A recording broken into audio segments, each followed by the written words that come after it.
the Hall of Fame contemporary votes are in. And it was not a particularly sexy class, as Jeff Kent is the newest Hall of Fame inductee. The winter meetings have begun, and there's no big free agent signings, no Juan Soto bombshells. But we might have a few coming up, including an interesting offer from the Pirates. It's This Week in Baseball. And the contemporary votes are in. We had a committee, we had a ballot where we could have had a lot of interesting things. Instead, I think we got what is perhaps the least interesting option overall, because even nobody getting in would have been more interesting than this, which is Jeff Kent is in. Which, no shade to Jeff Kent, but also shade to Jeff Kent. Well, and I think you're right. I think the committee is, was made up of, so here's the committee. Let's just talk about who's there, right? Fergie Jenkins, Hall of Famer, Jim Catt, Hall of Famer, Juan Marichal, Hall of Famer, Tony Perez, Ozzie Smith, Alan Trammell, Robin Yount, all Hall of Famers. Okay, executives, Mark Atanasio from the Brewers, I think he was, Doug Melvin, former general manager and player, Artie Moreno, owner of the Angels, Kim Ng, former GM of the Marlins, Tony Reagan's, Terry Ryan, their media historians, Steve Hurt, Tyler Kepner, and Jason Stark each got good for them this time. So they couldn't report on it because they were actually voting on it, which is kind of interesting. So there were 16 guys, or 16 people. You have to have appeared on 12 ballots. You get 75% or more. And you each get 3 votes. So that's the important. So you get 3 votes. So you can pick 3 guys out of the lineup. And so because this committee put Bonds and Clemens on there, let's just get right to it, right? They put Bonds and Clemens on there knowing that this committee was likely not to approve those guys, because last week I heard... And they didn't. The thing that's bigger about it is not that they didn't approve them. It's that Bonds and Clemens and even a guy like Fernando Valenzuela and Gary Sheffield didn't receive the 25% of the votes that they needed. So they're not going to be eligible to be on this again until 2031. So they're not. They're right. They're not eligible to 2031. They only get one more shot. Right, and if they don't get one more shot. Right, if they don't get in, then they're completely out. So this very much felt like a punt by the contemporary committee. It's a slapdown to me. Right. To me, it's a total slapdown. I think it was interesting last week. I heard Tom Verducci on the leadoff spot on Sirius. He said that, basically, or maybe it was Tim Kirkjian who said, former players are harder on steroid era guys than the baseball writers were. That's it, right? The older players. Yes. Right. Here would be my hot take on the steroid guys. If you voted for Bud Selig to be in the Hall of Fame, you absolutely cannot vote no on any one of the steroid guys. Sound like A-Rod.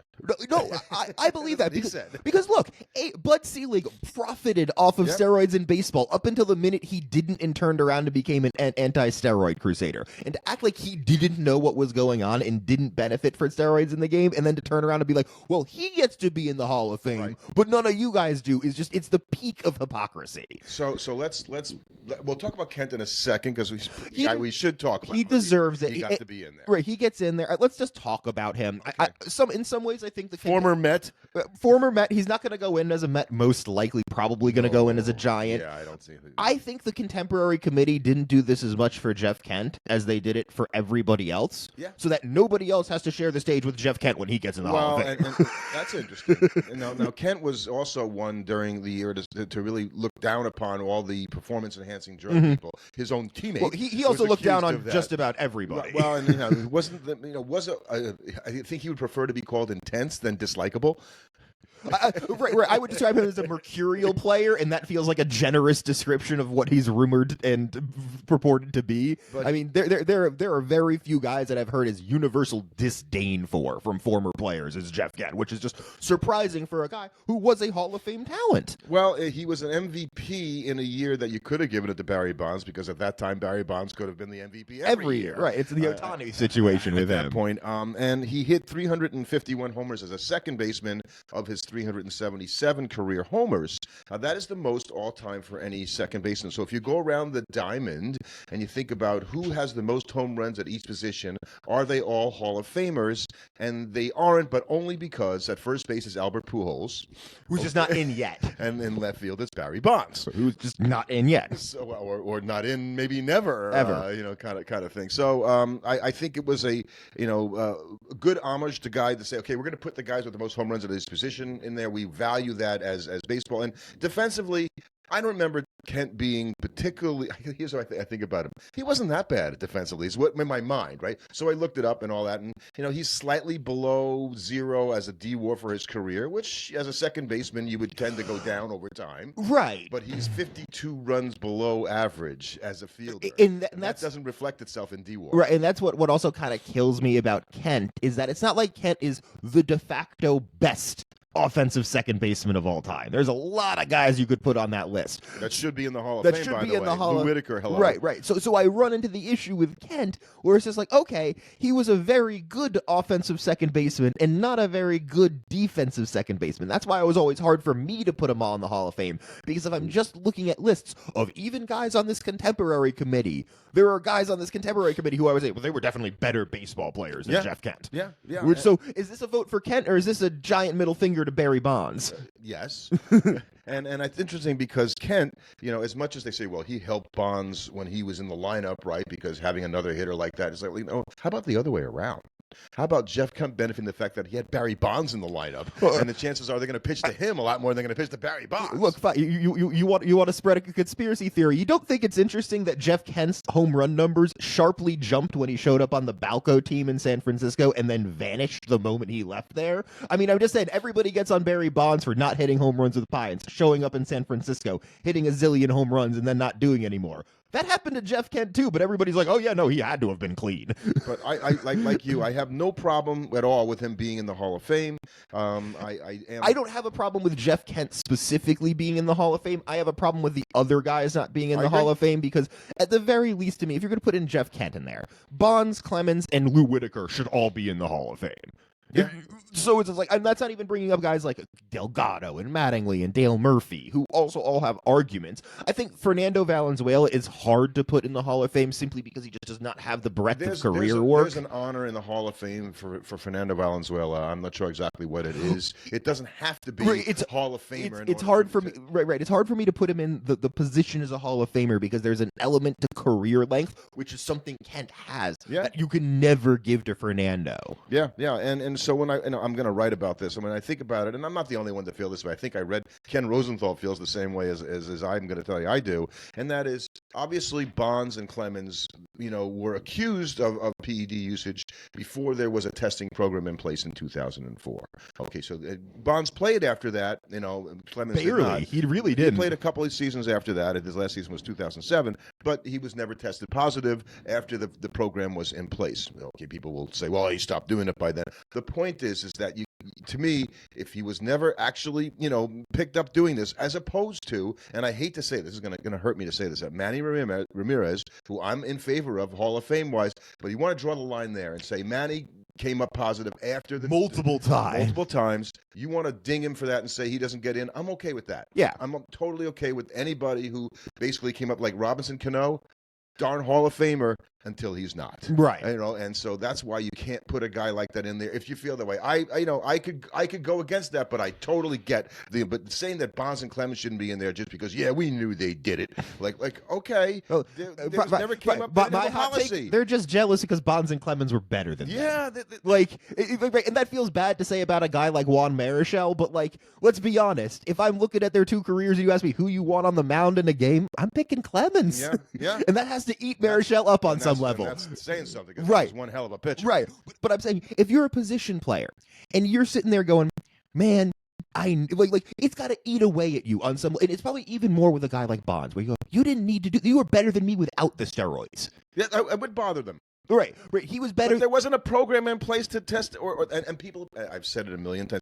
People were doing all kinds of stuff for so many years in baseball. We all know if there's an edge to be gotten, they're going to try to get that edge. And we all. And what bugs me is we all look the other way when we talk about Willie Mays back in the day, where he was talking about popping speed in the locker room and doing all those stuff in the uppers that they would take in the 50s, and we all kind of sit around and go, it was the red juice of Willie Mays. The red juice in his locker room. Yeah, we're like, this is so cute. They were so dedicated to winning back in the day. win, yeah. And then it's just like, oh, the steroid guys. No, those guys are beyond the pale. How dare they? Willie Mays is treated as like a cute little thing he did, even though they were effectively the exact same thing. It just wasn't illegal then either, so But nobody talks about how Willie Mays disgraced the game by taking uppers before it. And I always like to read the quotes of some of the Hall of Famers, and I think I remember Bob Gibson, I mentioned, he said this, and when somebody on the committee right now, it might have been Marichal, I don't know, or Jim Cott, that I wouldn't have done it had it been available to me when I was playing. Right, I really like that take. Right, that's a really reasonable. I'm not take. a holier than thou guy. I don't know. I want to be competitive. When Andy Pettit did it, and I truly believe that Pettit, who tested positive before the program was in place, but still is impugned, and his case is debatable on merit, not necessarily. Right. He's got the bigger issue of it being both merit and steroids. The point is steroids. that he was trying to get back to pitch, and he used the steroids so he could work out harder to get back faster. Man, how do you fault a guy for wanting to do that? I don't fault him, but the way I approach a steroid use is I can't look into the reason why they used it, because then it gets way too murky. So unfortunately for Pettit, he gets dinged with the same brush that a guy like Manny gets dinged with, who was probably not using it to get back and just using it. Everybody's doing it. Right. And so it's just like, I look at it going like, okay, those are equivalent to me, because I can't say, well, Pettit's reason for using it is more justified. That's fair. And the other guys who didn't get voted in, you mentioned Valenzuela, Carlos Delgado. I heard him on the. That seems like an inevitability. But nice to hear Carlos. Obviously finished his career with the Mets, and had 473 home runs, had a career 159 ops. I mean, the guy was a terrific baseball player, a below average fielder, which hurts his chance to me more than anything else. Now, he did play when guys who were accused of PEDs won MVPs when he finished second. So you could argue, right, that had he won those MVPs and those guys were all of a sudden, maybe he's. But I felt like it was nice that he was on there. I didn't think he was going to make it, and he didn't. But he gets to live another day.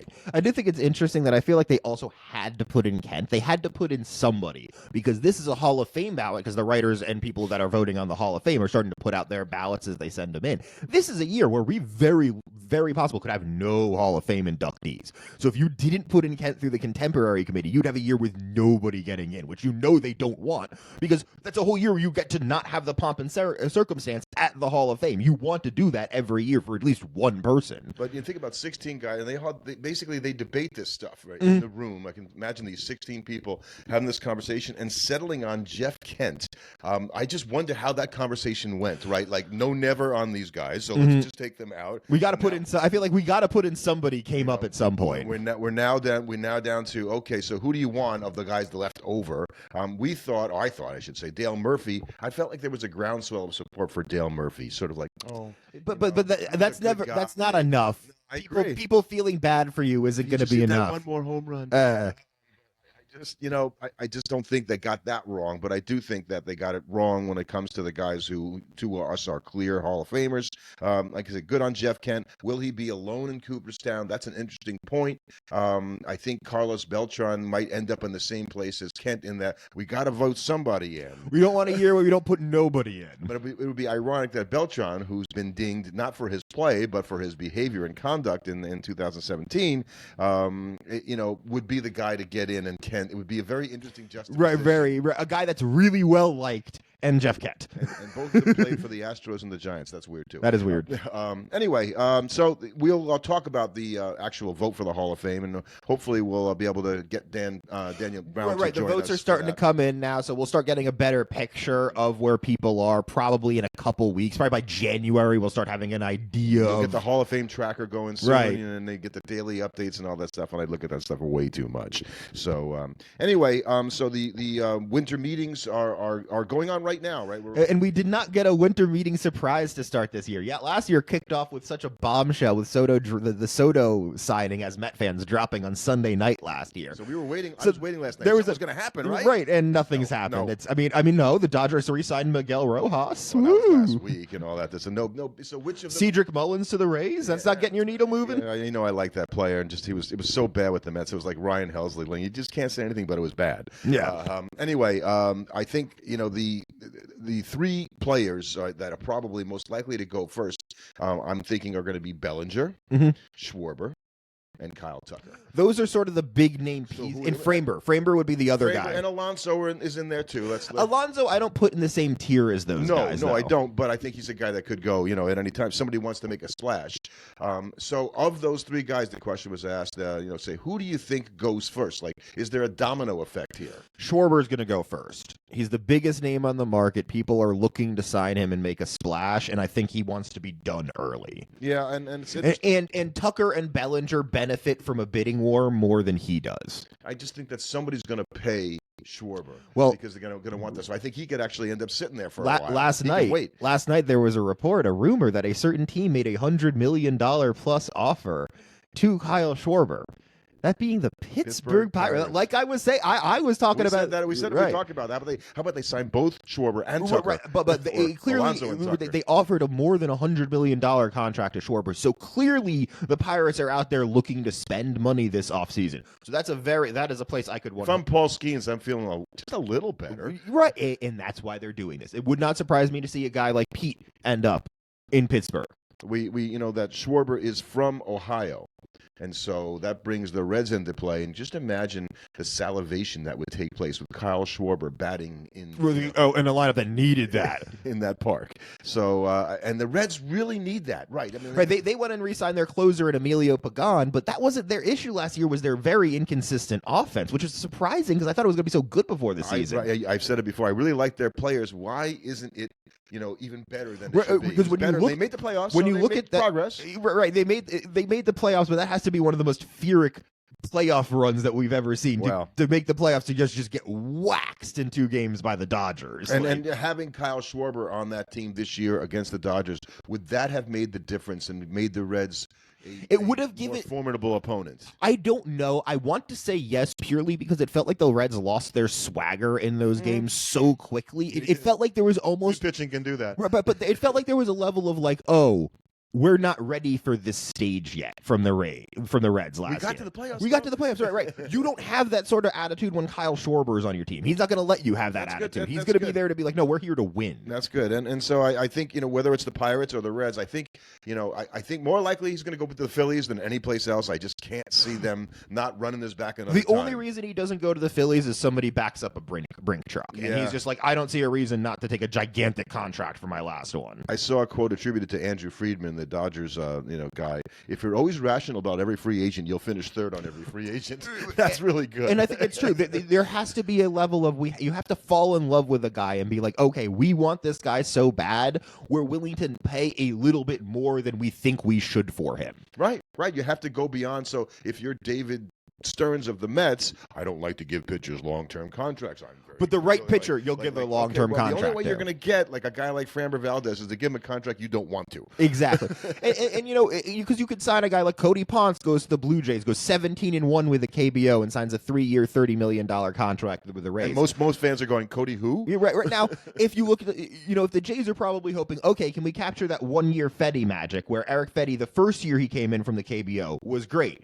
And then it didn't last quite the same way. I love that the Jays are doing this because you almost could have gone. I think we were talking about them recently. Going, they have enough pitching. I mean, they got Barrios coming back, and but get more pitching. Get more pitching because I think Gausman's going to come up hurt one year, or somebody's going to come up hurt one year. There has to be the little voice in your head saying, we got a miracle run from guys like Bassett and Scherzer this postseason. I don't know. We can't go in there depending that they're just going to replicate that next year. And your favorite pitcher, Savage, can he, really do it a whole season? It's one thing to say he was amazing as he was. We've seen guys have runs like that. Going for 30 starts or something. Nolan McLean has the exact same questions about him going into next season. He had an unbelievable streak there. He looked amazing, but it's a very different thing when day one you're up in the majors, do it for a season. And I think the Jays, people think that for some reason there's no way Bichette's going back there.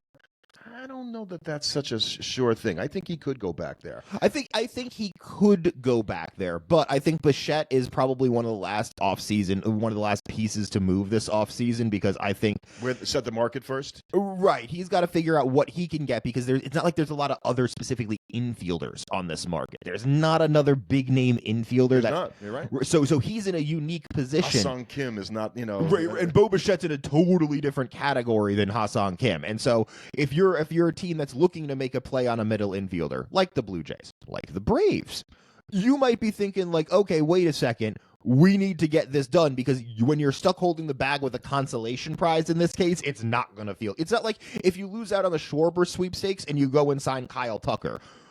You could probably even talk yourself into how that's a better thing for your team. I don't think you could talk yourself into believing Ha-Seong Kim is a better thing for your team than Bo Bichette. No, I think we're defensively oriented. He's a really good defender. Right. And closer wise, we don't have much out in the market, but you've got big names on the market. Right. The Mets went and signed Devin Williams now, so that puts Edwin Diaz as sort of the premier reliever arm on the market. Suarez as a 1B. 1B, right. I think Diaz, just because of name recognition, is much more so the 1A guy, but I think there's probably a lot of advanced stats which show Suarez is every bit as good as him. I think that's a good point. And so what I noticed last week, because he's a draft, Diaz is attached to draft pick compensation as an age 32 closer, which makes it a difficult pill to swallow for everyone other than the Mets. But you have to give the Mets a draft pick to sign him. That's interesting, and the Mets are leveraging that, right? So they sign Williams. So maybe we'll make Edwin, think about that. Maybe he'll take 4 years instead of 5, because he knows the market isn't there. So I think that's an interesting thing, and I think the Mets somehow they feel that they're going to get him back. I think the Mets are thinking we're either going to get one of Diaz or Suarez. We don't know which one, but we're going to sign 2 of them this offseason. I don't think Pete Fairbanks, who's also out there, is quite of the same. But Pete Fairbanks is the kind of guy that could really benefit, because if all of a sudden Diaz and Suarez come off the market really quick, and all the teams that need closers, then Pete Fairbanks is like, hey everybody, I'm the only guy that's left. I've said that before. The Tigers need to sign more than just having Will Vest as the end of the game, where he was very good. You need another lights out reliever, in Detroit, because I think that team has a chance to go far this year as well. Let's see. I wanted to talk about the couple of things happening. We've got the draft for the 6 worst teams, right? The top 6 are picking in the amateur draft. draft. 6 in the amateur draft. So, that is not much of a chance for our team, the Mets, to get. I think they're not part of that 1%, right? Because they're not team. And then on Wednesday we've got the Rule 5 draft. Right, the Rule 5 draft, it's interesting because we always, it's such a romantic thing, I think, in fans' minds, like, oh, he was a Rule 5 player, and he came up all the way and made it. There's not that many of them, actually. No. There's not that many of them, and basically, if you pick a Rule 5 guy and it goes in reverse order of finish, right, there has to be a spot on your 40-man roster for this player, okay? And that player has to stay on the roster the whole season. If you don't keep him on the roster, he has to be offered back on waivers to the team that let him go for $50,000. Right. So you really, and that which means you're paying whatever salary you paid him minus $50,000. So not a very good, situation. No. So the Mets are in a position, especially with 39 roster spots, where unless they absolutely love a guy, I don't think they're taking anybody. I think Rule 5 players are normally for teams that are on the way up, trying to, right. You're hoping make some headway. You're hoping to don't have a set 40-man roster. Right. You snatch a guy off the Rule 5 thing, hoping that, oh, okay, other team didn't value him. Let me get some bonus on this one. And so my friend Kelly Franco is in Orlando this week for the winter meetings, and she's going to be doing some live reporting from there, and she is got media credentials, which I think is pretty cool. So I was joking with her last week that she's crossed the Rubicon, because she is now no longer a fan. Right. She's a media person. You're a media personality. You're getting media badges. You and I, we're still the fans doing this. So. Exactly. And I guess we could cock it off with the one big trade that sort of happened over the weekend, which was a trade with the Pittsburgh Pirates trading Johan Oviedo to the Red Sox in a wild 5-player trade involving a bunch of guys I've never heard of. Right. Oviedo's the only player. He came out of the Cardinals, was good for the Cardinals. And, nice pitcher, but, if that's the thing. So it's been too quiet, ever since we kind of had, the Pirates' Williams big signed. thing is they get Johnston Garcia, who's a, very valued prospect as a hitter. And so as the Pirates, the storyline you want to start building yourself is like, this is a big part of it. We get this guy. He comes up this year. Right. He has a major season. We go out and we sign Schwarber and Pete Alonso. And all of a sudden, hey, everybody, the Pittsburgh Pirates have just announced themselves in the NL Central. Yeah. So that sounds like a dream offseason, though. Well, next week we're going to just talk about the winter meetings and hopefully all the big deals. Right, we expect a lot of things to go down this week. We expect at least one big free agent signing this week. Oh, I hope there's going to be more, or else it's going to be one hell of a boring week for those people down We're also going to run into because it's going to then die out, because that's what always happens, is that as we get closer to Christmas, all the deals kind of start drying up until we get past the New Year's. So if we don't see anything in the next 10 or so days, we might not see anything big until after New Year's Day. Yeah, I think Imai's going to sign because I think his posting period ends like in early January, so he's on a limited time frame before he basically will be not able to pitch. It's going to be interesting because teams like the Giants and the Mets were rumored to be reaching out to Framber Valdez, but I feel like when you reach out to Amaya first, he's going to be a lot cheaper than Framber. Yeah. I don't know. I think it's a chance when you're going to take a little bit older pitcher. He's late 20s, and the Mets in particular, who have been linked to him after Kodai Senga, they might be a little gun shy. Go like that. So yeah, we'll have to see if they do that. And Senga, says that he wants to stay a Met, and I think the Mets might want to change the mojo by trading him, but I just don't know what kind of a trade partner. I don't think they're going to get a lot from him right now. So, well, enjoy the meetings, right? Enjoy the news. I hope it's going to be exciting. Enjoy an exciting free agent offseason. We'll see you next Wednesday or next Sunday.